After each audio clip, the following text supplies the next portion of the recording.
একজন বসে বসে দেখছে ঠিকই, ঠিক আছে? কর্মফল নিয়ে যদি কোনো জ্ঞান না থাকে একটু ইউটিউব গুগল খুলে দেখে নিন যে কর্মফল কি জিনিস।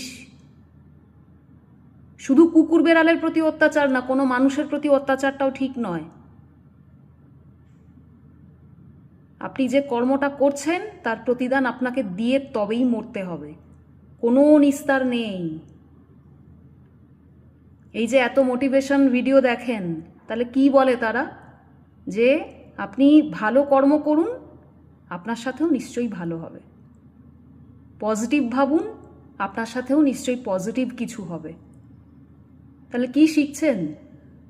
কি মানুষের পরিচয় দিচ্ছেন আপনারা নিজেদেরকে? কুকুরের থেকেও অধম। ওই শুয়োরের বাচ্চা বলে একটা গালাগাল আছে না, সেটা আমরা দিয়ে থাকি, প্রায় সবাই দিই আমরা। এখন আর শুয়োরের বাচ্চা বলবো না, আমি বলবো মানুষের বাচ্চা। মানুষের বাচ্চা, এটাই গালাগাল।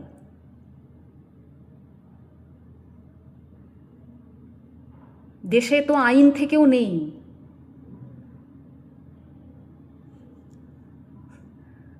কুকুরদের নৃশংসভাবে হত্যা করা হয়, তাদেরকে অত্যাচার করা হয়, কিন্তু ওদের জন্য কোনো বিচার নেই।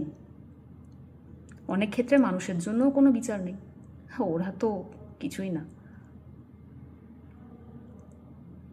যে পরিবেশে বেঁচে থাকছি, যে পরিবেশ থেকে আমি সুস্থভাবে অক্সিজেন নিচ্ছি, সেই পরিবেশেরই আমি ক্ষতি করছি। এই পরিবেশে, এই প্রকৃতিতে, এই পৃথিবীতে সবার অধিকার আছে, সবার, শুধু আমার আপনার নয়। পৃথিবীতে বেঁচে থাকা প্রতিটা প্রাণ সমান। যেমন আমি, আপনি, আমাদের একটা তো গুরুত্ব আছে, আমাদের বাড়ির লোকেদের কাছে তো একটা গুরুত্ব আছে, তেমনি একটা কুকুর বেরালো। আপনি কোনো মহান ব্যক্তি না, আপনি আমি কেউই, আমরা কেউ মহান না, ভগবান না, আমরা মানুষ। আমরাও যেমন একটা প্রাণী, ওই কুকুর বেরালো তেমনই একটা প্রাণী। হ্যাঁ, শুধু আমাদের বুদ্ধিটা বেশি, আমাদের বিচার ক্ষমতা, বিচার বিবেচনা করার ক্ষমতা দিয়েছেন ভগবান, তাই জন্য আমরা শ্রেষ্ঠ জীব।